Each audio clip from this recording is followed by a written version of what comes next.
Hi guys, Alicia here, thenewBcrafter.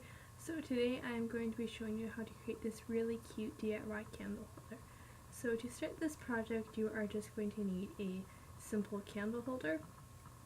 I chose this squarish one from my local dollar store and it was only $1, which was really awesome, and then I just removed the label on the bottom of that candle holder. So next I took a snowflake template traceable drawing from the internet. I just googled it and then I printed it out. And then I used a pair of scissors and I cut this out roughly into a square, and then you're going to want this to cut this down a bit better so that it fits perfectly inside of your jar, depending on what kind of jar you have is kind of depending on the way that you'll need to cut this down. But just make sure there isn't any hanging over any of the edges and it is able to be centered in the middle.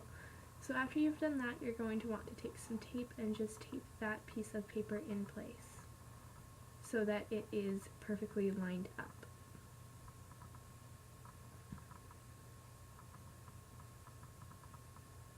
So once I taped that in place, I cut off a piece of acetate, and with that acetate I squirted some E6000 glue onto it. The acetate I'm just using as a palette, so if you have some old packaging or something, feel free to use that. I just wouldn't recommend a piece of paper for this part.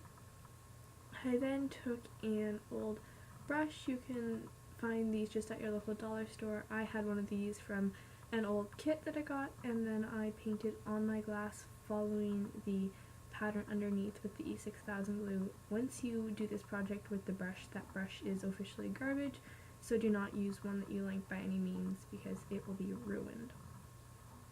So I just made sure to paint inside of those lines, applying a fairly generous coat of glue.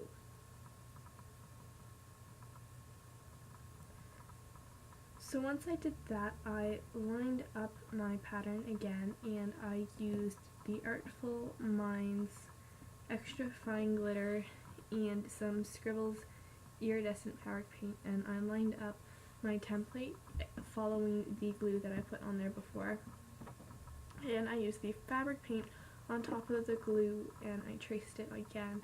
I put the E6000 glue there so that there was something for the fabric paint to bond to, because I did not feel as though it would bond very well to just the plain glass, so that's why I put the E6000 glue there, just so that the future layers had something to bond onto. So once I covered that entire area, that the snowflake outline with the fabric paint, I then put some glitter on, a lot of glitter on top of the wet fabric paint, just so that it was evenly coated so that I could have the glitter sticking to my candle holder. So once that was covered, I then shook that off onto a coffee filter, just because the coffee filters make it a lot easier to get the glitter back into the container. So you can see there the really gorgeous design that the glitter has left behind.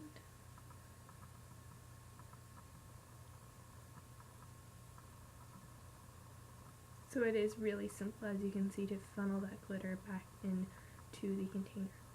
So I followed that process on all 4 sides of my candle holder, and I just removed the excess glitter that I had hanging around with an old paintbrush. So the next morning I came and it was all dry, so I took the same old paintbrush and I dusted away all of that excess glitter.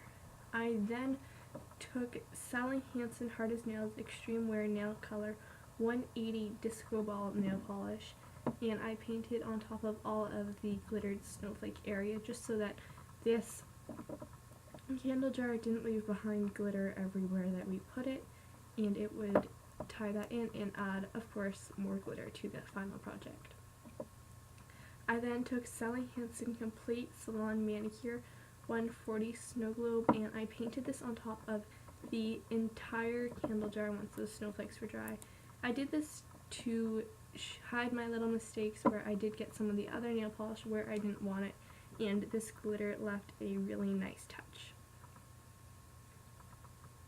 And after that I applied on one more layer of the clear nail polish. Please like this video and subscribe to this channel, and I'll see you next time.